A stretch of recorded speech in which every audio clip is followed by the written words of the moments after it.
Il disait que je délirais. Que j'entrais dans un abattoir sans la moindre arme. Dans l'univers impitoyable des litiges de divorce à enjeux élevés, on ne se représente tout simplement pas soi-même face à un requin comme Stéphane Lefebvre. C'est du jamais vu, surtout quand il a engagé l'avocat le plus redoutable de Paris pour vous vider de votre substance. Tout le monde dans la salle 42 du tribunal de grande instance s'attendait à un massacre ce matin-là. Il s'attendait à ce que Manon Dubois pleure, signe les papiers d'une main tremblante et disparaisse dans la pauvreté d'où elle venait. Stéphane, lui, en était certain. Il a même éclaté de rire lorsque je me suis levé. Mais mon mari avait oublié un détail crucial. La personne qui aide à bâtir un empire sait généralement exactement où les cadavres sont enterrés. Ce qui s'est passé au cours des 3 jours suivants n'a pas seulement fait taire son rire. Cela a stupéfié l'ensemble du système judiciaire et a révélé un secret si sombre que le juge a menacé de faire arrêter toutes les personnes présentes dans la salle. Voici l'histoire de l'épouse qui a joué l'idiote pour mettre le roi échec et mat. Le rire n'était pas subtil. C'était un son riche et rauque qui rebondissait sur les murs en acajou du tribunal. C'était le son d'un homme qui n'avait jamais connu la défaite. Stéphane Lefebvre s'adossa dans son fauteuil en cuir de designer français, lissant le revers de son costume sur mesure à 3 000 €. Il se tourna vers son avocat, Nicolas Moreau, un homme connu dans les cercles juridiques comme « le boucher », car il ne laissait rien derrière lui. Stéphane chuchota assez fort pour que la moitié de la salle l'entende. « Regarde là, Nicolas. Elle porte cette robe que je lui ai achetée pour un gala de charité il y a 5 ans. C'est pathétique. Elle se croit dans un film. » Nicolas Moreau ne rit pas. C'était un homme aux cheveux argentés et aux yeux comme des éclats de silex. Il se contenta d'un sourire narquois, tapotant son stylo plume en or contre la lourde table en chêne. « Laisse-la jouer la comédie, Stéphane. Ça rend la mise à mort plus facile. Le juge Duval déteste les pertes de temps. Elle sera accusée d'outrage à magistrat avant le déjeuner. » De l'autre côté de l'allée, à la table de la demanderesse, j'étais assise. Je me sentais minuscule. La climatisation du tribunal tournait à plein régime et je frissonnais légèrement dans l'air froid. Contrairement à la table de la défense, encombrée d'assistants juridiques, d'ordinateurs portables coûteux et de piles de preuves reliées, ma table était vide, à l'exception d'un unique bloc-notes jaune et d'un gobelet en plastique d'eau tiède. Je gardais la tête baissée. Mes cheveux bruns étaient tirés en un chignon sévère et raisonnable. Pour l'observateur occasionnel, je ressemblais à une femme vaincue. Je ressemblais à une femme au foyer qui avait été remplacée par un modèle plus récent, en l'occurrence l'assistante personnelle de Stéphane, Chloé Martin, âgée de 24 ans. « À l'ordre » beugla l'huissier. La lourde porte derrière le banc des juges s'ouvrit et l'honorable juge Pierre Duval entra dans la pièce. Duval était un juriste de la vieille école. Il n'avait aucune patience pour le théâtre et encore moins pour l'incompétence. Il ajusta ses lunettes et regarda le rôle d'audience avec un froncement de sourcils. Affaire numéro 4920. Lefebvre contre Dubois, grommela le juge Duval. Nous sommes ici pour l'audience finale sur la répartition des biens et la prestation compensatoire. Présence. Nicolas Moreau se leva souplement, boutonnant sa veste. Nicolas Moreau, représentant le défendeur, Monsieur Stéphane Lefebvre, votre honneur. Le juge se tourna vers ma table. Et pour la demanderesse ? Je me levai. Ma chaise racla bruyamment le sol, un son strident dans la pièce silencieuse. Stéphane gloussa de nouveau, couvrant sa bouche d'une main bien manucurée. Manon Dubois, votre honneur, dis-je. Ma voix était douce et tremblait légèrement. Me représentant moi-même. Le juge Duval scruta par-dessus ses lunettes. Il laissa échapper un long soupir las qui signalait qu'il redoutait déjà ce procès. Madame Dubois, je vais vous poser la question une seule fois, et je veux que vous écoutiez attentivement. Votre mari est le PDG de Dynamic Sterling. Les biens matrimoniaux en question sont estimés à des dizaines de millions d'euros. Maître Moreau ici présent exerce le droit depuis 30 ans. Êtes-vous absolument certaine de vouloir procéder sans avocat? Vous apportez un couteau à beurre à une guerre nucléaire, madame. Je n'ai pas les moyens de payer un avocat, votre honneur, dis-je en regardant mes mains. Stéphane m'a coupé l'accès au compte joint il y a 6 mois. Nicolas Moreau se leva d'un bond. Objection, votre honneur. Monsieur Lefebvre a simplement sécurisé les actifs pour empêcher des dépenses futiles. Nous avons offert à Madame Dubois un règlement généreux de 50 000 € pour couvrir sa transition. Elle l'a refusé par dépit. 50 000 euros? Le juge haussa un sourcil. Pour un patrimoine de cette taille? C'est plus que ce qu'elle avait en entrant dans le mariage, dit Moreau doucement. Elle était serveuse quand ils se sont rencontrés, votre honneur. Elle n'a aucune connaissance financière. Nous essayons de protéger le patrimoine. Je vois, dit le juge. Il me regarda. Madame Dubois, je vous conseille vivement de reconsidérer ce règlement. Si vous continuez, vous serez tenu aux mêmes normes qu'un avocat en exercice. Je ne vous tiendrai pas la main. Si vous omettez de faire une objection, une preuve est admise. Si vous omettez de déposer les bonnes requêtes, vous perdez. Comprenez-vous? Je levai les yeux. Pendant une fraction de seconde, la peur dans mes yeux sembla s'évanouir, remplacée par quelque chose de plus froid et de plus dur. Mais ce fut si rapide que Stéphane le manqua. Je comprends, votre honneur, dis-je. Je suis prête. Stéphane se pencha vers Nicolas. Regarde ça. Elle va pleurer dans 10 minutes. Maître Moreau, votre déclaration liminaire, ordonna le juge. Nicolas Moreau se dirigea vers le centre de la pièce. Il n'utilisait pas de notes. C'était un acteur. Votre honneur, commença Nicolas, sa voix de baryton digne de confiance. Cette affaire est simple. C'est une tragédie, oui, mais une tragédie simple. Stéphane Lefebvre est un visionnaire. Il a bâti Dynamic Sterling à partir d'une start-up de garage pour en faire un empire mondial de la logistique. Il travaillait 18 heures par jour. Il a manqué les vacances. Il a tout sacrifié pour le succès de la famille. Nicolas me désigna d'un geste accusateur. Et qu'a fait sa femme? Elle est restée à la maison. Elle a assisté à des déjeuners. Elle a dépensé son argent. Et maintenant que le mariage s'est malheureusement brisé en raison de différends irréconciliables, elle veut la moitié. Elle veut démanteler une entreprise qui emploie des milliers de personnes juste pour financer un style de vie qu'elle n'a rien fait pour mériter.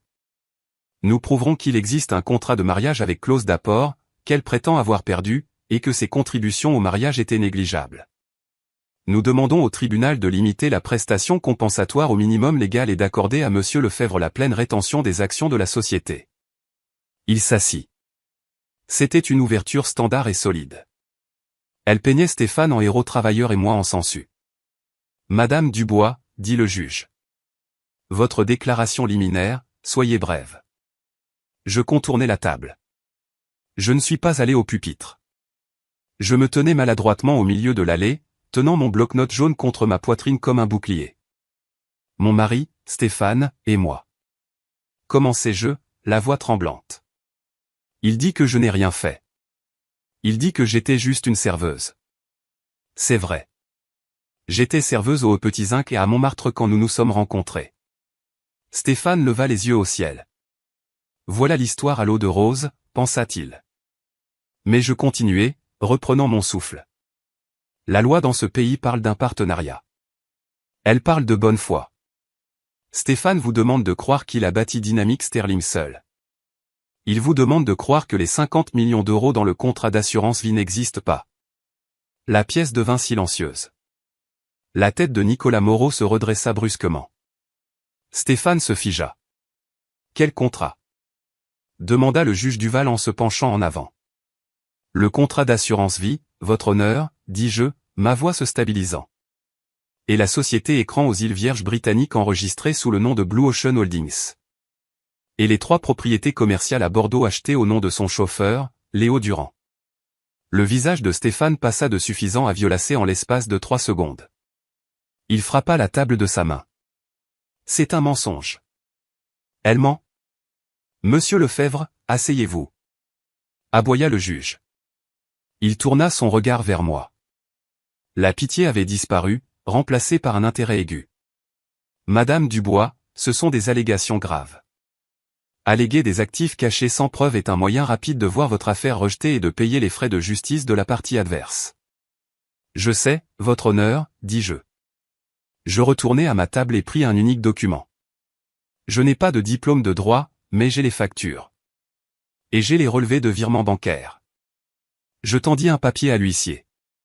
Marqué comme pièce à conviction A, dis-je doucement. Nicolas Moreau arracha la copie des mains de l'huissier. Ses yeux balayèrent la page. C'était un relevé de virement, un transfert de 4 millions d'euros de dynamique sterling vers un compte générique aux îles Vierges. Nicolas regarda Stéphane. Tu m'avais dit que les comptes étaient propres, siffla-t-il. Ils le sont, murmura Stéphane frénétiquement, la sueur perlant sur son front. Ce compte est crypté. Il est impossible qu'elle ait ça. Elle ne sait même pas utiliser un tableur. Je me rassis. Je regardais Stéphane et, pour la première fois, je souris. Ce n'était pas un sourire heureux. C'était le sourire d'un chasseur qui venait de poser le piège. Appelez votre premier témoin, maître Moreau, dit le juge, sa voix baissant d'une octave. Et ça a intérêt à être bon. L'air dans la salle d'audience avait changé. Ce n'était plus un abattoir. C'était une bagarre. Nicolas Moreau était cependant un vétéran chevronné. Il savait comment se ressaisir. Il fourra le papier dans sa mallette, le rejetant comme un faux ou un malentendu à traiter plus tard.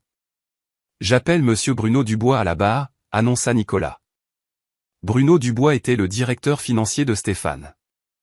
C'était un homme avec un tic nerveux et un costume qui coûtait plus cher que ma première voiture.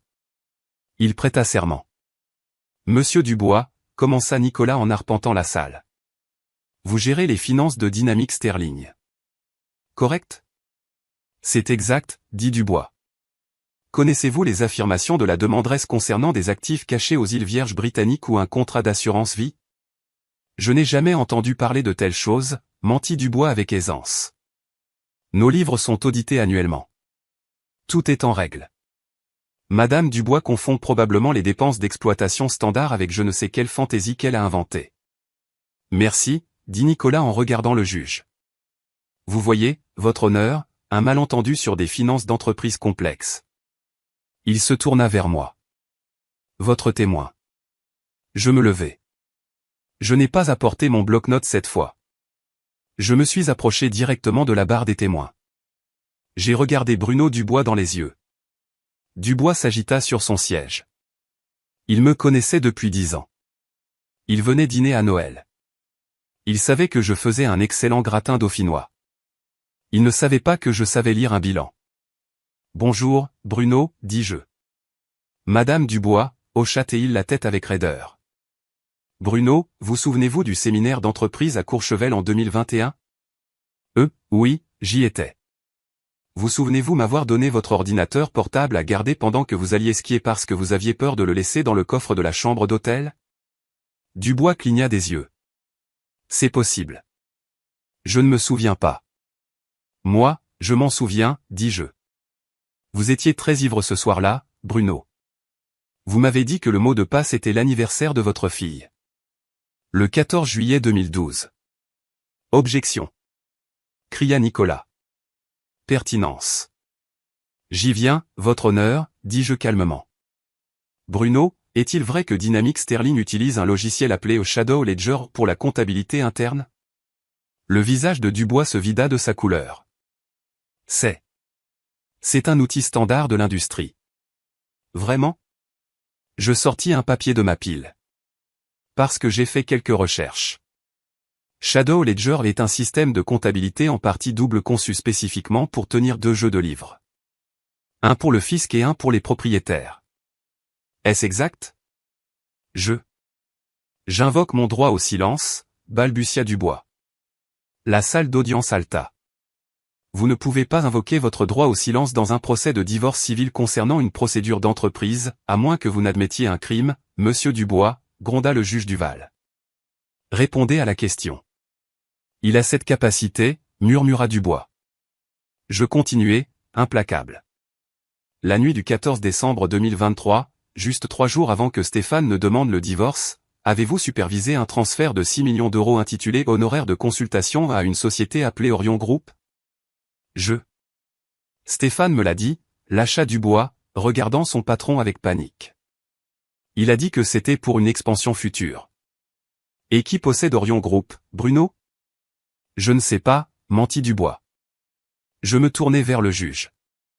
Votre honneur, je voudrais soumettre la pièce à conviction B. Ce sont les statuts de la société Orion Group, enregistrés au Luxembourg. Je plaçai le document sur le rétroprojecteur. Le nom sur l'enregistrement était clair pour tout le monde, Chloé Martin. La salle d'audience éclata. Stéphane enfouit son visage dans ses mains. Chloé Martin était la maîtresse. Ordre. Ordre. Le juge Duval frappa son marteau. Il foudroya Stéphane Lefebvre du regard. Maître Moreau, contrôlez votre client et vos témoins ou je commencerai à émettre des sanctions qui vous feront tourner la tête. Nicolas Moreau regarda Stéphane avec un venin pur. Tu m'as dit que la fille n'était pas impliquée dans les finances, siffla-t-il. Elle ne l'est pas, murmura Stéphane en retour, terrifié.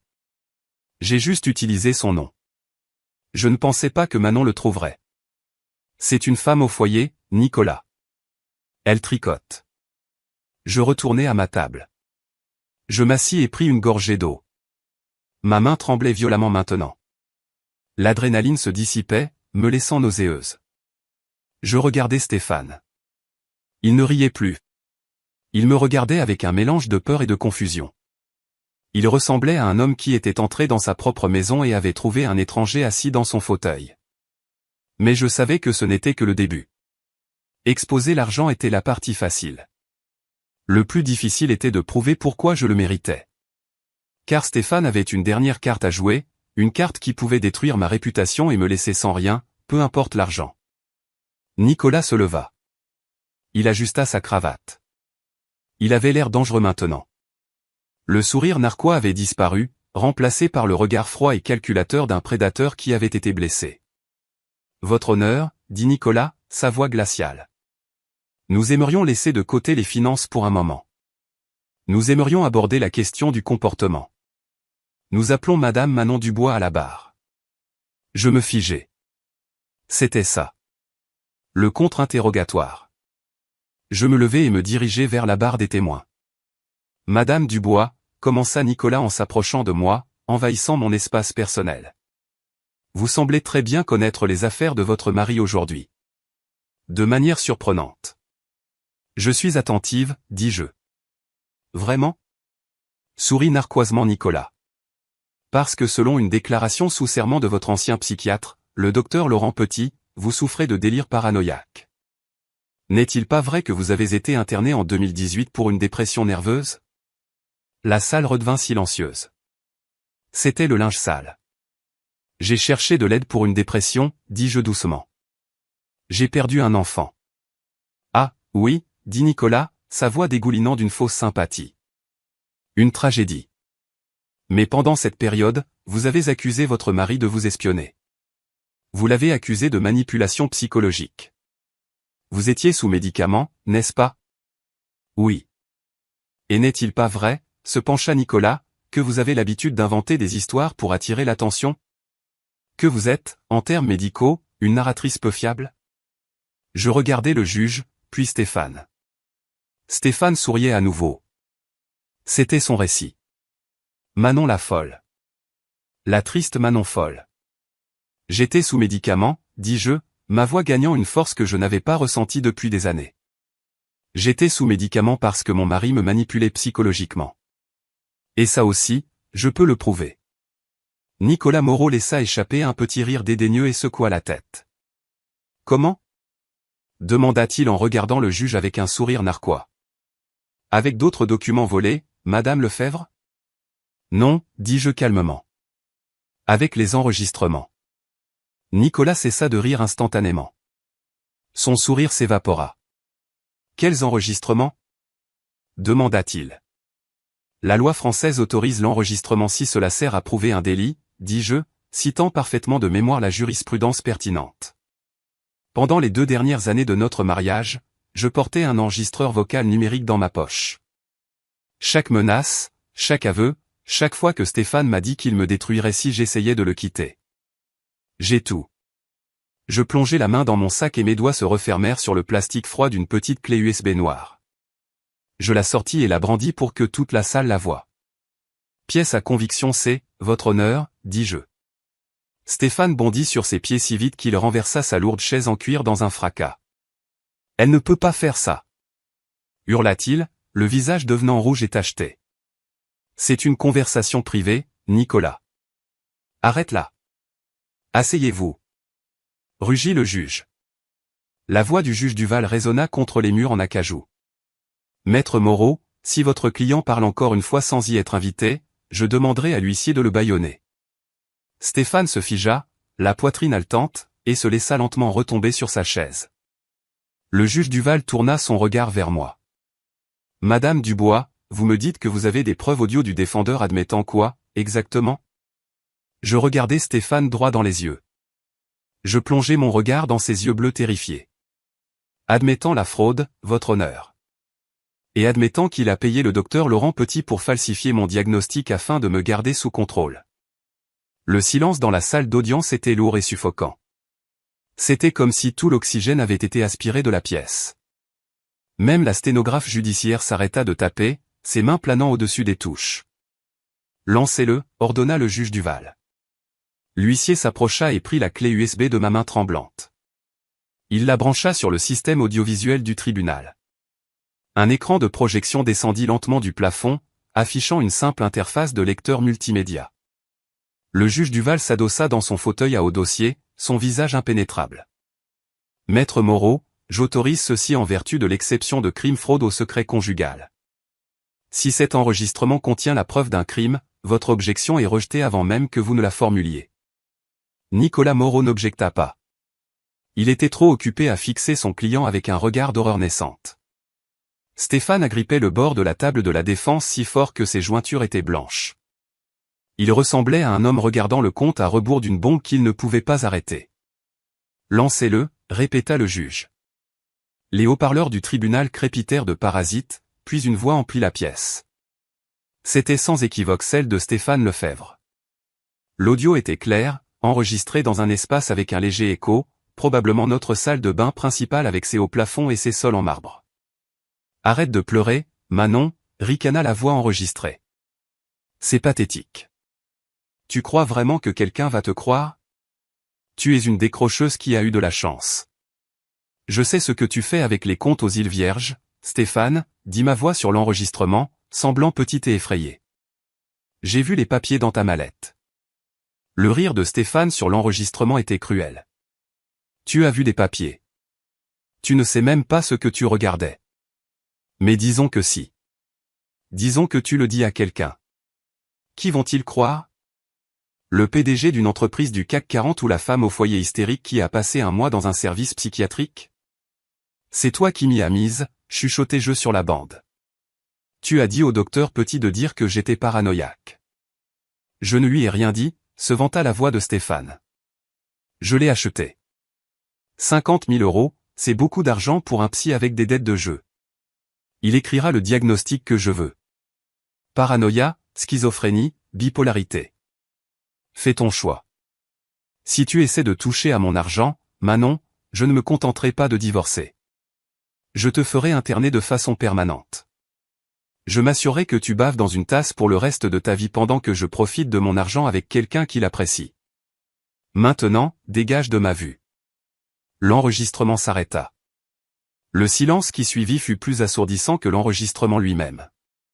C'était un silence lourd, suffocant, qui pesait sur tout le monde. Le juge Duval retira lentement ses lunettes de lecture.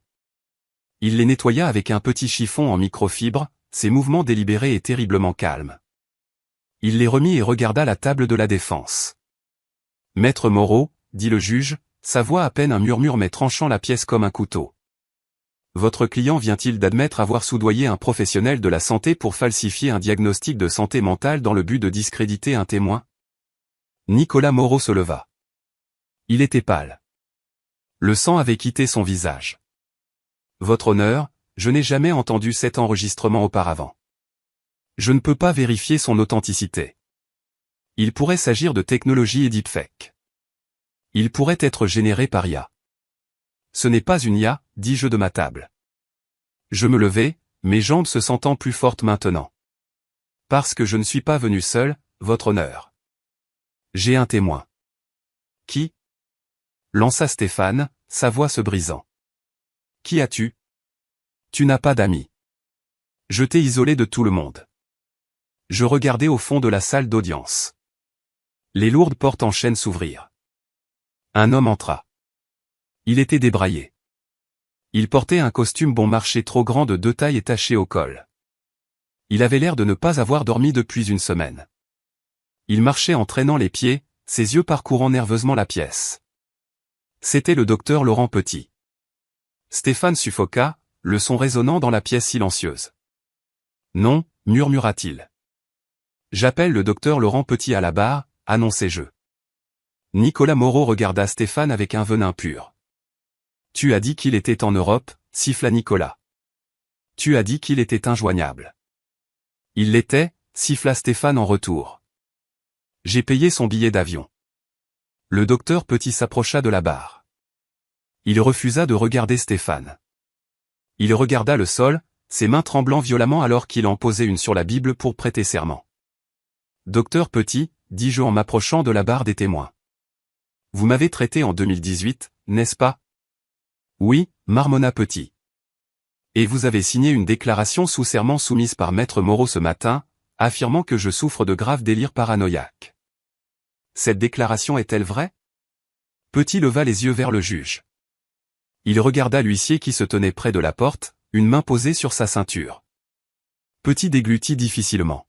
« Non », murmura Petit. « Parlez plus fort, docteur. » aboya le juge Duval. « Non. » cria Petit, les larmes montant à ses yeux injectés de sang. « Ce n'est pas vrai. Elle est saine d'esprit. Elle l'a toujours été. J'ai tout inventé. » Le public éclata. Les journalistes tapaient furieusement sur leur téléphone et se chuchotaient des choses. « Pourquoi avez-vous menti, docteur ? » demandai-je doucement. Petit pointa un doigt tremblant vers Stéphane. « Parce qu'il me l'a dit. Il a remboursé mon bookmaker. Je devais 40 000 € à des gens peu recommandables à Monte-Carlo. Stéphane a payé. Il m'a dit de la manipuler. Il m'a dit de prescrire de lourds sédatifs pour qu'elle ait l'air confuse en public. J'avais besoin de l'argent. Je suis désolé, Manon. Je suis tellement désolé. » Objection. Rugit Nicolas, désespéré d'arrêter l'hémorragie. Ce témoin est clairement sous la contrainte. Il n'est pas fiable. La seule contrainte que je vois, Maître Moreau, dit le juge Duval, ses yeux se rétrécissant en fente, c'est le subornation de témoin que votre client vient de commettre. Asseyez-vous avant que je ne vous joigne en tant que co-accusé. Nicolas s'assit lentement. Il déplaça sa chaise de 15 cm loin de Stéphane, mettant une distance physique entre lui et les retombées radioactives. Je regardais mon mari. Stéphane n'était plus le magnate arrogant. Il transpirait, ses cheveux parfaitement gominés commençant à tomber sur son front. Il avait l'air petit. « Je n'ai plus de questions pour ce témoin, dis-je. »« Docteur Petit, » dit le juge d'un ton menaçant, « vous ne devez pas quitter ce bâtiment. L'huissier vous escortera dans une salle d'attente. Le procureur de la République sera très intéressé par votre témoignage. » Alors que le docteur Petit était emmené, sanglotant dans ses mains, la salle d'audience ressemblait à une cocotte minute sur le point d'exploser. Je retournai à ma table. J'avais gagné la bataille du caractère. J'avais prouvé que je n'étais pas folle. Mais je devais encore prouver où était l'argent et pourquoi c'était important. Parce que Stéphane ne me cachait pas seulement de l'argent. Il le cachait à tout le monde. « Madame Dubois, » dit le juge, son ton maintenant respectueux. « Avez-vous d'autres preuves concernant les actifs ? » « Oui, votre honneur, dis-je. Mais pour cette partie, je vais avoir besoin d'une calculatrice. Et je vais avoir besoin que le tribunal examine le plan d'épargne retraite des employés de Dynamic Sterling. » La tête de Stéphane se redressa brusquement. Si les regards pouvaient tuer, j'aurais été morte sur le coup. La peur dans ses yeux ne concernait plus seulement le divorce. C'était la peur primale de la prison. « Le plan d'épargne retraite », murmura Nicolas Moreau. Il se tourna vers Stéphane.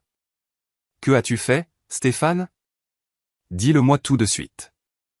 Si tu me mens encore, je m'en vais. » « C'est compliqué, » balbutia Stéphane.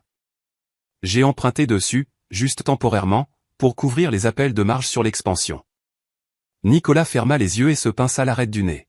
« Tu as détourné les fonds de retraite de tes employés pour financer une société écran. » Stéphane, c'est fédéral. « Madame Dubois, poursuivez, » ordonna le juge. Je me dirigeai vers le projecteur. Je plaçai un nouveau document sur la vitre. C'était un tableur complexe rempli de lignes de chiffres et de dates. Pièce à conviction D, annonçai-je. Ceci est une comparaison des cotisations des employés au plan d'épargne retraite de Dynamic Sterling par rapport au dépôt réel effectué sur le compte dépositaire à la Chase Bank. J'utilisais un pointeur laser, un modèle rouge bon marché que j'avais acheté dans une station-service, pour encercler une colonne de janvier 2022 à aujourd'hui. J'expliquais, la voie stable, chaque employé s'est vu déduire 5% de son salaire pour la retraite. Cet argent était censé aller à la Chase Bank. Mais ce ne fut pas le cas. Je posai un autre papier sur le projecteur. Ceci, dis-je, est le grand livre de Blue Ocean Holdings aux îles Vierges britanniques. Les dates correspondent parfaitement. 15 janvier, 400 000 € déduits de la paie. 16 janvier, 400 000 € déposés chez Blue Ocean. Il écrémait le fonds de retraite, le blanchissait via les îles Vierges pour éviter les impôts, puis l'utilisait pour acheter des biens immobiliers au nom de sa maîtresse. La salle d'audience bourdonnait. Ce n'était plus seulement un divorce. C'était un scandale d'entreprise aux proportions massives. Maître Moreau, dit le juge, sa voix d'un calme mortel. Votre client a-t-il une explication pour laquelle le fonds de pension des employés est vide? Nicolas se leva lentement. Il avait l'air fatigué.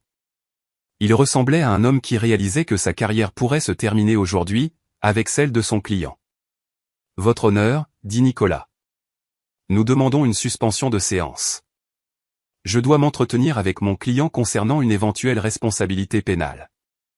Refusé, dit instantanément le juge Duval.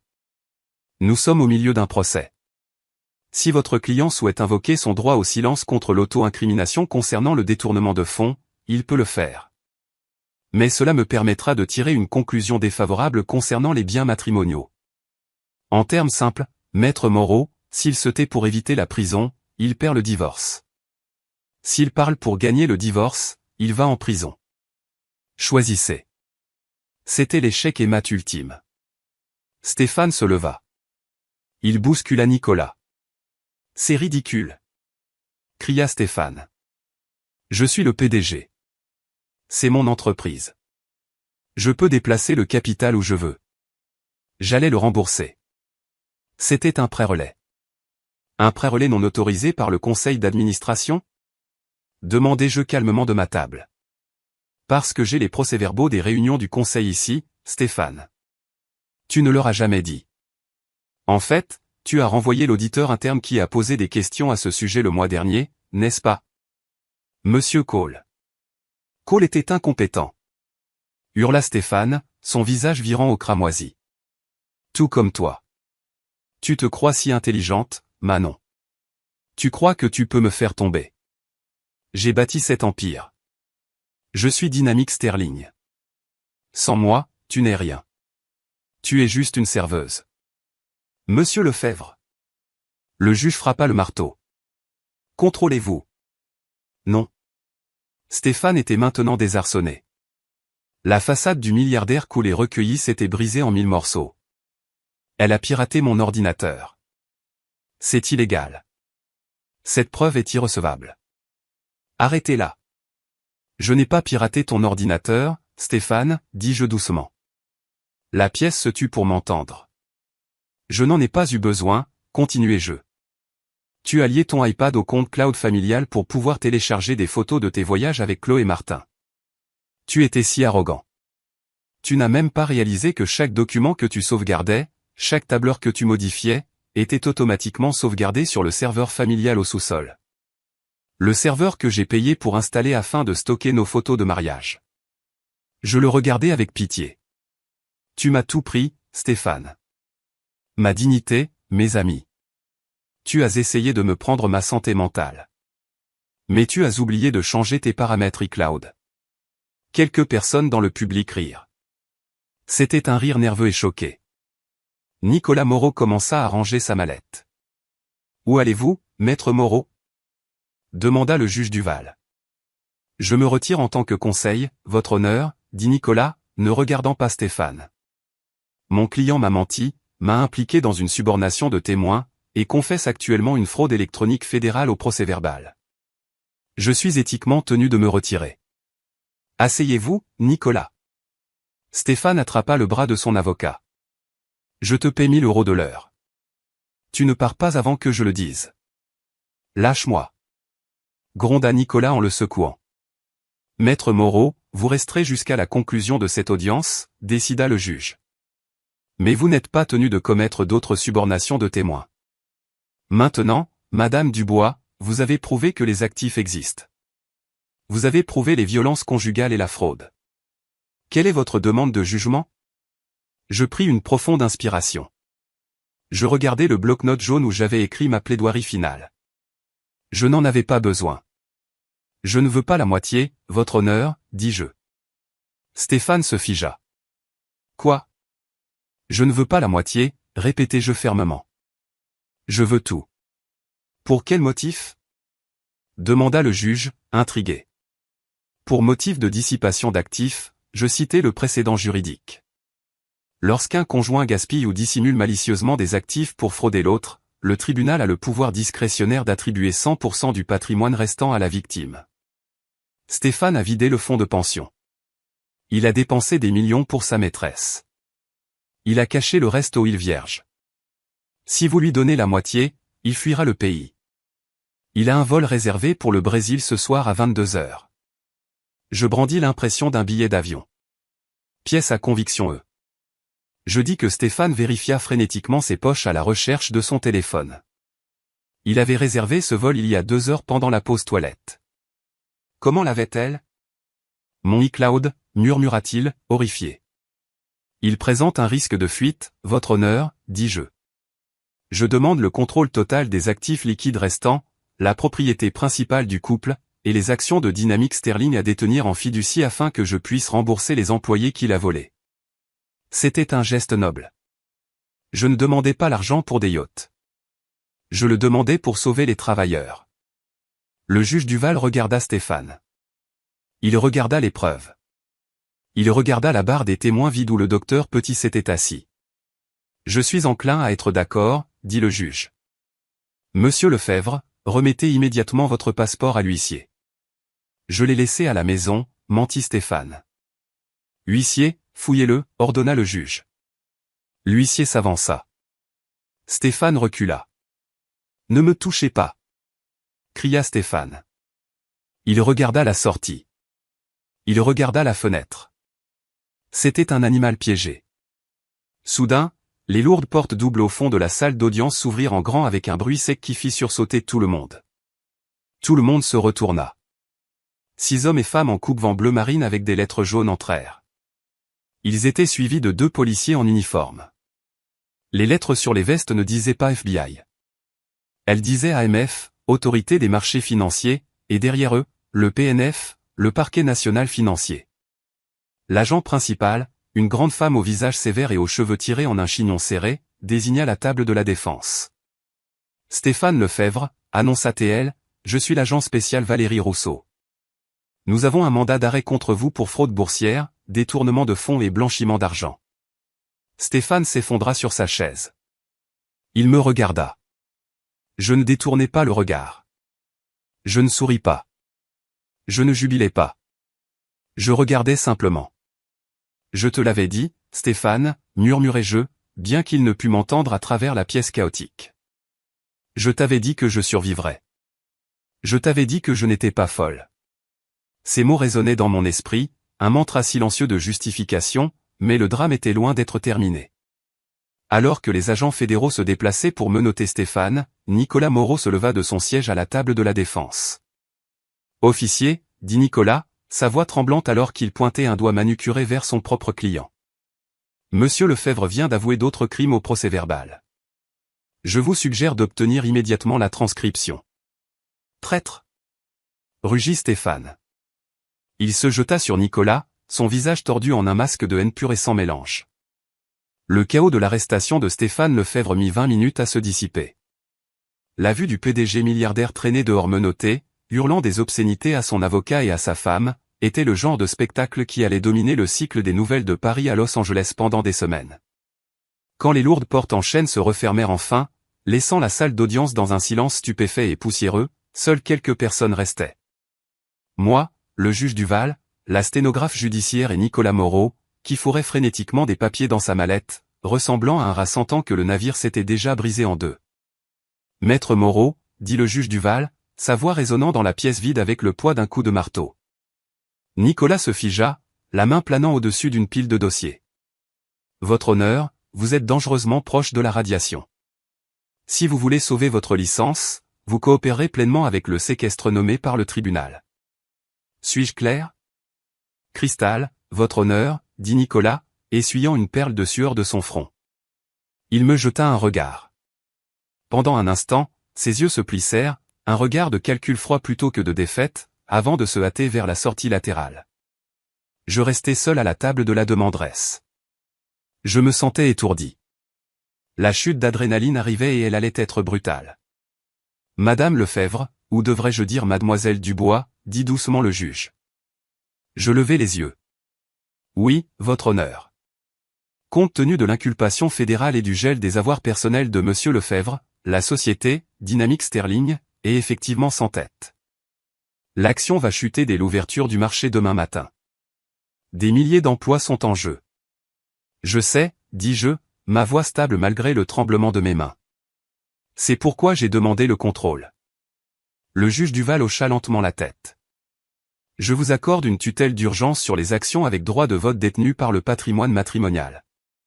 Jusqu'à ce que le divorce soit finalisé ou que le procès pénal se termine, vous êtes l'actionnaire majoritaire. Vous êtes, à toutes fins utiles, la propriétaire de Dynamique Sterling.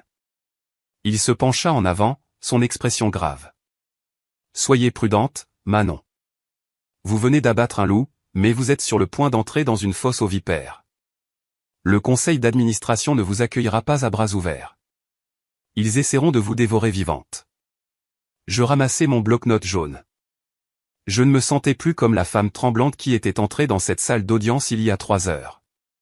Qu'ils essaient, dis-je. 2 heures plus tard, une berline haut de gamme noire s'arrêta devant le gratte-ciel de verre étincelant de la Défense. Le logo de Dynamique Sterling était gravé dans l'acier au-dessus des portes tournantes. Je descendis sur le trottoir. Je n'avais pas changé de vêtements. Je portais toujours la robe vieille de 5 ans dont Stéphane s'était moqué, mais alors que je traversais le hall, l'atmosphère était électrique de peur. Les employés se blottissaient dans les coins, chuchotant derrière des mains en coupe. Ils avaient vu les alertes d'actualité sur leur téléphone. Ils savaient que l'AMF avait perquisitionné le siège plus tôt ce matin-là. Quand j'atteignis l'étage de la direction, la réception était vide. La réceptionniste avait fui, craignant probablement d'être arrêtée elle-même. Je me dirigeai directement vers les doubles portes en acajou de la salle du conseil. Je pouvais entendre des cris de l'intérieur. J'ouvris les portes. Autour de l'immense table ovale étaient assis 12 hommes et une femme, le conseil d'administration.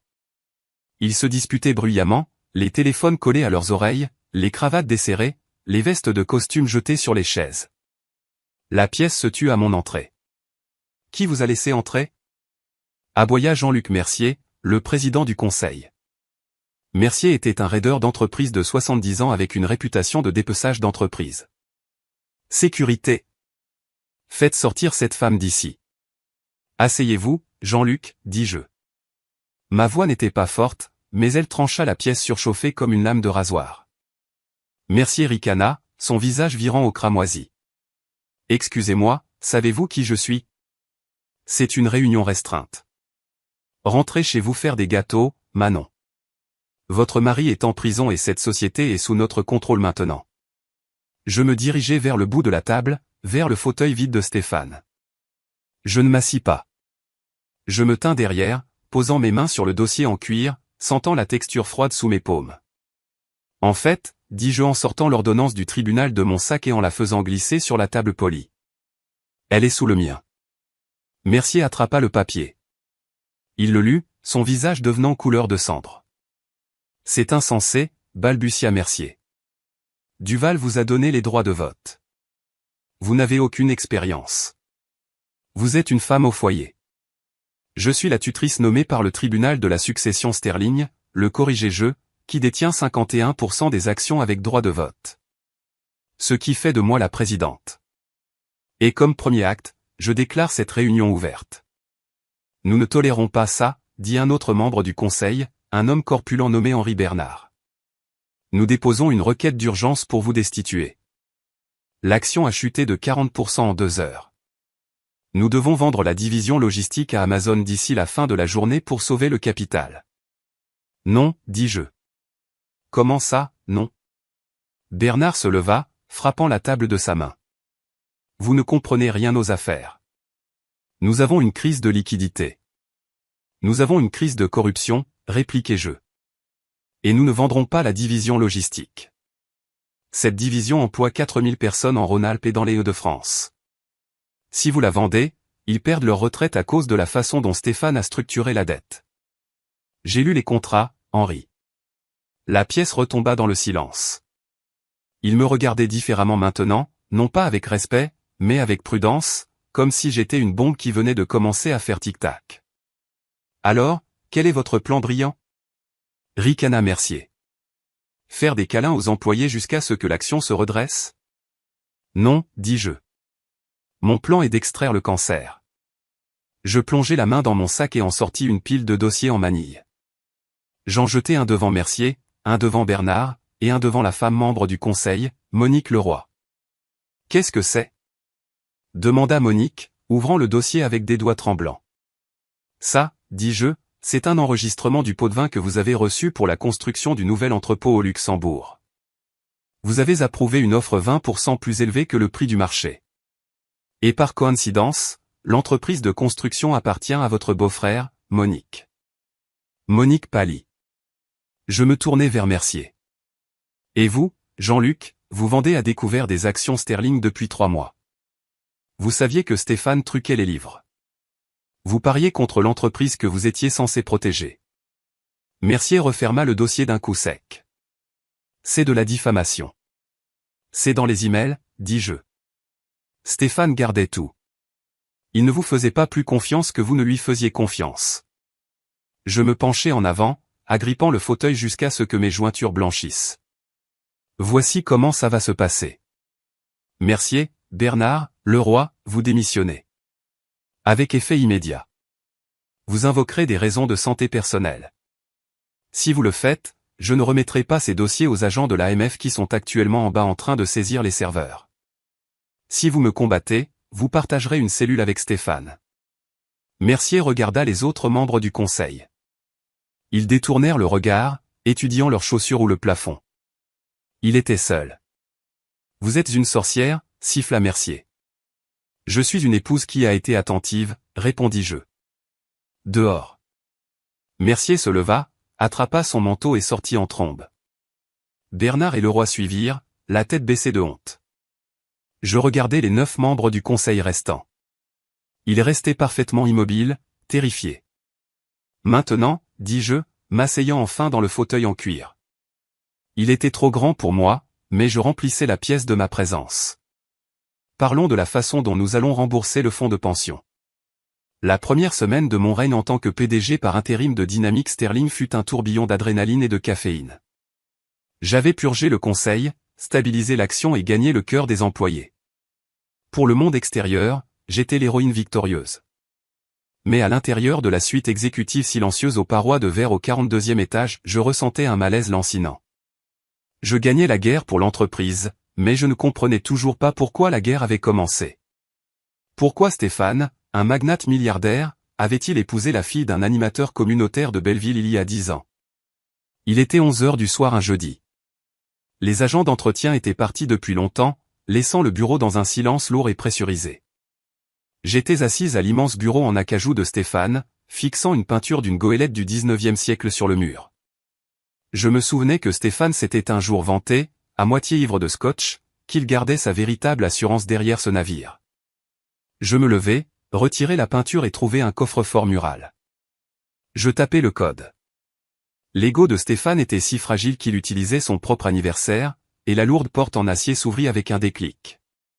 Il n'y avait pas d'argent à l'intérieur, juste une pile de vieux disques durs et un unique carnet usé relié en cuir rouge. Je pris le carnet sur le bureau et allumai la lampe de lecture en laiton. J'ouvris la couverture. Ce n'était pas un grand livre. C'était un journal de péché. Il cataloguait des pots de vin, des déversements illégaux et des stratagèmes de chantage remontant à 20 ans. Mais alors que je tournais les pages jusqu'aux entrées de 2014, mon sang se glaça. Entrée du 12 juin 2014.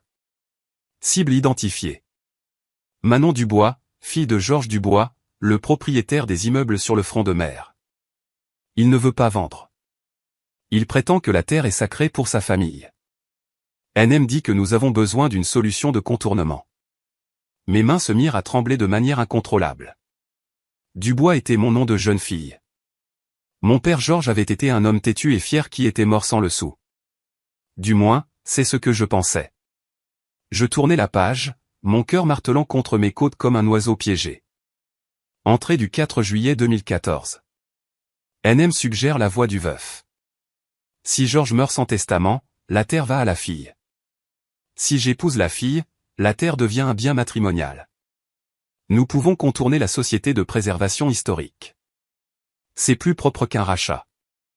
Je haletais, un son rauque dans la pièce vide. La romance, les fleurs, la façon dont Stéphane m'avait accidentellement bousculé au café. Ce n'était jamais de l'amour. C'était une acquisition d'entreprise. Je n'étais rien de plus qu'un acte de propriété avec un battement de cœur. Mais l'entrée suivante brisa mon âme. Entrée du 15 août 2014. Problème résolu. Le vieil homme ne voulait pas s'écarter de la route. NM conduisait. C'était sale mais efficace. Rapport de police classé comme délit de fuite. Pas de témoin. Nous possédons la fille maintenant. Les larmes brouillèrent ma vision. Mon père n'était pas mort d'une crise cardiaque ou d'un accident fortuit. Il avait été assassiné, écrasé dans la rue comme un animal pour que Stéphane puisse construire un gratte-ciel de luxe. Et les initiales NM. Nicolas Moreau. Le bourdonnement de l'interphone sur mon bureau me secoua si fort que je faillis laisser tomber le livre. Madame Lefebvre, crépita la voix du gardien de nuit. Maître Moreau est là. Il dit qu'il a des papiers urgents concernant l'accord de plaidoyer. Je fixai l'interphone, paralysé. Le meurtrier était dans le hall. Faites-le monter, murmurai-je, ma voix me semblant étrangère. J'avais quelques secondes. Je fermai le carnet rouge dans mon sac à main. Je glissai mon téléphone sous une pile de dossiers, lançant l'enregistrement de l'application mémo vocale. J'attrapai une bombe lacrymogène que j'avais commencé à porter depuis le début du divorce et la cachai dans ma paume, la dissimulant sous un dossier. L'ascenseur sonna. Le son était assourdissant dans le bureau silencieux. Nicolas Moreau entra. Il n'était pas l'avocat policé aujourd'hui. Il portait un trench coat sombre, les yeux cerclés de rouge, ressemblant à un homme qui avait regardé dans l'abîmé à vessier. « Vous travaillez tard, Manon » dit Nicolas en fermant la lourde porte en chêne derrière lui. Le verrou cliqua. « Vous vous adaptez au trône de manière assez naturelle. »« Que voulez-vous, Nicolas » demandai-je. Je restai derrière le bureau, mes doigts crispés sur le dossier. « Je suis ici pour vous sauver » mentit Nicolas en se dirigeant vers le bar. Il se servit un scotch, sa main stable. Stéphane est en train de craquer. Il va tout balancer aux fédéraux. Moi, le conseil, vous. Mais je peux vous protéger, Manon. Je peux m'assurer que votre nom reste en dehors de l'acte d'accusation. Je n'ai rien fait de mal, dis-je en le surveillant comme un faucon. Ça n'a pas d'importance, sourit Nicolas, une expression froide et reptilienne. Il contourna le bureau, envahissant mon espace. J'ai besoin d'un levier. J'ai besoin du carnet, Manon. J'arrêtai de respirer. Je ne vois pas de quoi vous parlez. Ne jouez plus la comédie, soupira Nicolas en s'appuyant contre le bord du bureau. J'ai suivi le journal biométrique. Vous avez ouvert le coffre. Vous savez pour le terrain. Vous savez pour l'accident. Ce n'était pas un accident, dis-je, ma voix tremblante de rage. Vous l'avez tué. Vous avez tué mon père. Le silence qui suivit était assez lourd pour écraser des os. Nicolas ne le nia pas. Il prit une gorgée de sa boisson, l'air ennuyé. C'était nécessaire, dit-il simplement. Georges était un obstacle. Nous l'avons retiré et vous avez eu une vie de luxe en échange. C'était vraiment un si mauvais échange ? Vous êtes un monstre, murmurai-je. Je suis un pragmatique, me corrigea Nicolas. Il posa le verre. Maintenant, donnez-moi le livre. Si le PNF met la main dessus, c'est une accusation de meurtre. Je ne tomberai pas seul, Manon. Je planterai des preuves que c'est vous qui conduisiez la voiture. Qui croiront-ils? La veuve éplorée ou l'ex-femme avide? Il tendit la main. Le livre, maintenant. Je regardai la porte. Elle était à 6 mètres. Je regardai Nicolas. D'accord, dis-je en plongeant la main dans mon sac. Vous gagnez. Je sortis le carnet rouge. Les yeux de Nicolas s'illuminèrent de cupidité. Il tendit la main pour le prendre. Je lançai le livre haut dans les airs au-dessus de sa tête. L'instinct de Nicolas prit le dessus. Il se retourna, se jetant pour attraper la preuve avant qu'elle ne touche le sol. Dans cette fraction de seconde, je laissai tomber le dossier, lever la bombe lacrymogène et libérer un jet de feu orange brûlant directement sur son visage. Nicolas hurla, le son primal et terrifiant. Il se griffa les yeux, reculant en trébuchant dans le bar. Le verre se brisa alors qu'il s'écrasait dans les étagères. Je n'hésitai pas. Je ramassai le carnet du sol et filai. Sorcière! Rugit Nicolas, se débattant aveuglément. Tu es morte. Je courus vers l'ascenseur, frappant de la main le bouton d'appel. Allez. Allez.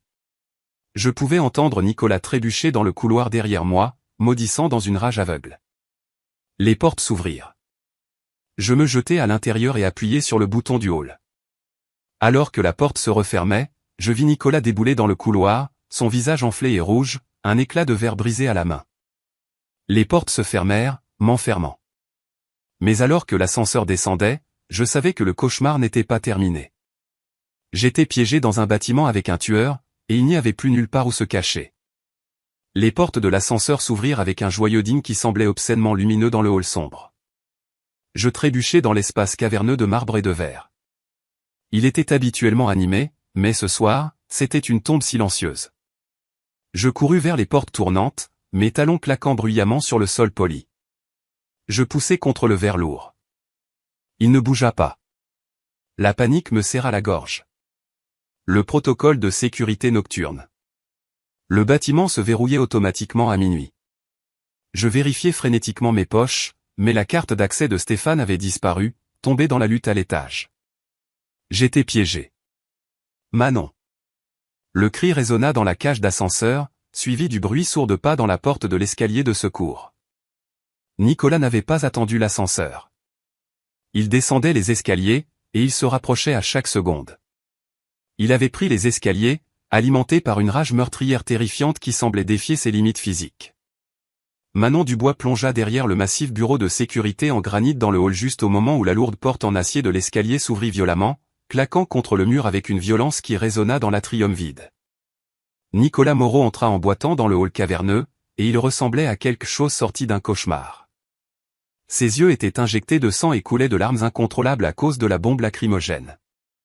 Sa peau était tachetée, enflée et rayonnait de chaleur.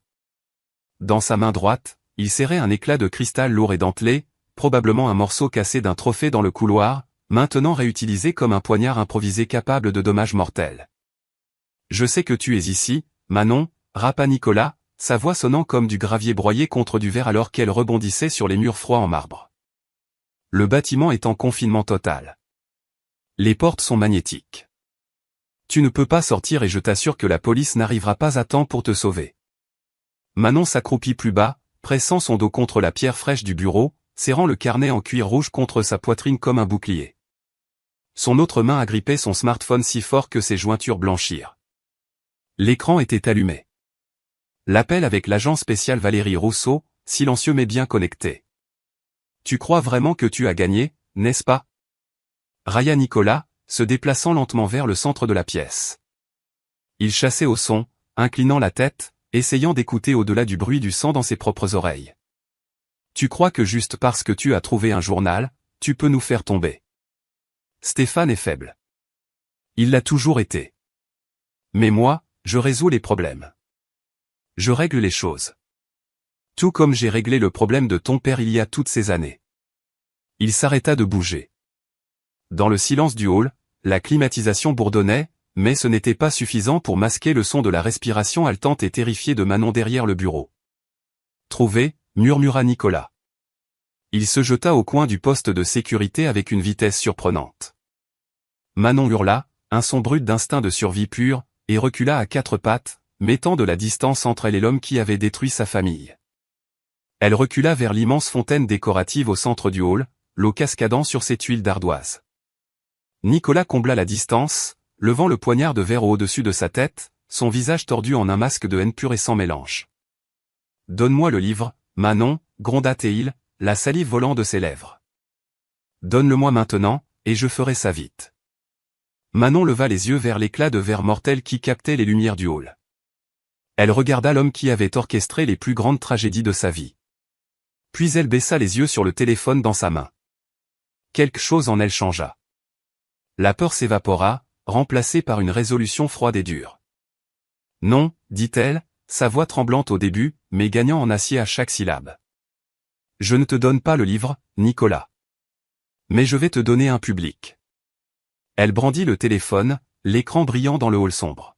« Agent Rousseau, avez-vous entendu cette confession ?» Une voix amplifiée et nette coupa le silence, assez forte pour que Nicolas l'entende par-dessus le bruit de l'eau de la fontaine. « Nous avons tout, Madame Dubois.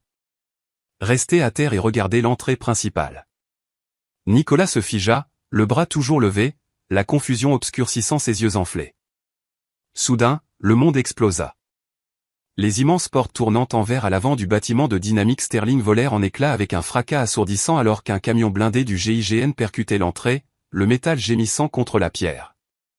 Des hommes en équipement tactique lourd envahirent l'ouverture déchiquetée, les faisceaux rouges de leurs viseurs laser coupant la poussière et les débris comme des sabres laser. Agents fédéraux, lâchez l'arme, à terre.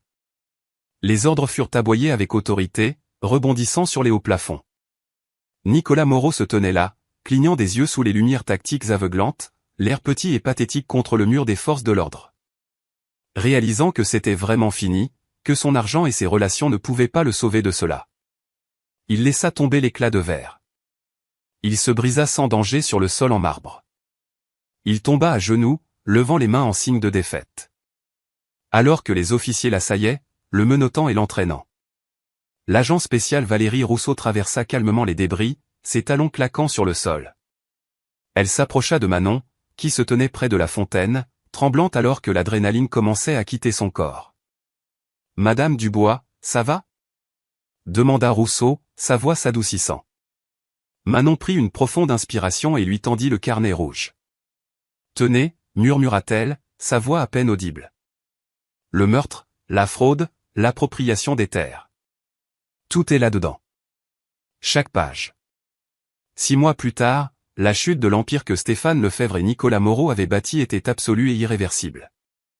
Nicolas, dépouillé de toute immunité potentielle en raison des nouvelles preuves accablantes et de sa confession enregistrée, fut accusé de meurtre au premier degré, de racket et de fraude. Il n'alla jamais jusqu'au procès.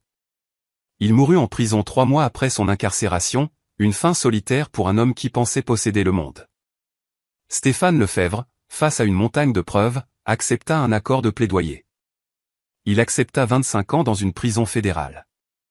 La dernière fois que Manon le vit, il pleurait alors que les huissiers l'emmenaient menotté, son costume coûteux remplacé par une combinaison de prison qui flottait sur sa silhouette. Mais l'histoire se termina exactement là où elle avait commencé, avec la terre. Par une matinée d'automne dorée et fraîche, Manon se tenait à la tête de la table de la salle du conseil dans le gratte-ciel qui l'intimidait autrefois. Les raideurs d'entreprise et les avocats habiles étaient partis. À leur place se trouvaient des chauffeurs de camions aux mains calleuses, des chefs d'équipe en polo et des secrétaires qui avaient fait tourner l'entreprise pendant des décennies. Cette entreprise a été construite sur la terre pour laquelle mon père est mort, leur dit Manon, sa voix claire et forte. Il croyait au travail honnête et à la communauté. À compter d'aujourd'hui, Dynamics Sterling n'est plus une société privée. C'est une coopérative appartenant aux employés. Vous possédez les actions. Vous gardez les bénéfices. La pièce éclata en acclamations, en larmes et en applaudissements, un son bien plus doux que n'importe quelle assemblée d'actionnaires. Manon sortit du bâtiment, l'air d'automne frais contre son visage, et conduisit sa modeste Citroën 2CV jusqu'à un cimetière communal tranquille juste à l'extérieur de la ville. Elle marcha sur les feuilles craquantes jusqu'à ce qu'elle atteigne une pierre tombale simple et bien entretenue. On y lisait « Georges Dubois ». Elle s'agenouilla dans l'herbe, sans se soucier des taches sur son jean. Je l'ai récupéré, papa, murmura-t-elle, plaçant une copie de l'ordonnance du tribunal sur l'herbe à côté d'un bouquet de lys frais. J'ai récupéré la terre. Et je les ai fait payer pour ce qu'ils t'ont fait. Elle se leva, essuyant ses yeux, mais c'était des larmes de soulagement, pas de tristesse. Elle n'était plus la serveuse. Elle n'était plus la victime. Elle était Manon Dubois, et elle n'avait jamais été aussi forte. On dit toujours que l'enfer n'a pas de furie comme une femme bafouée.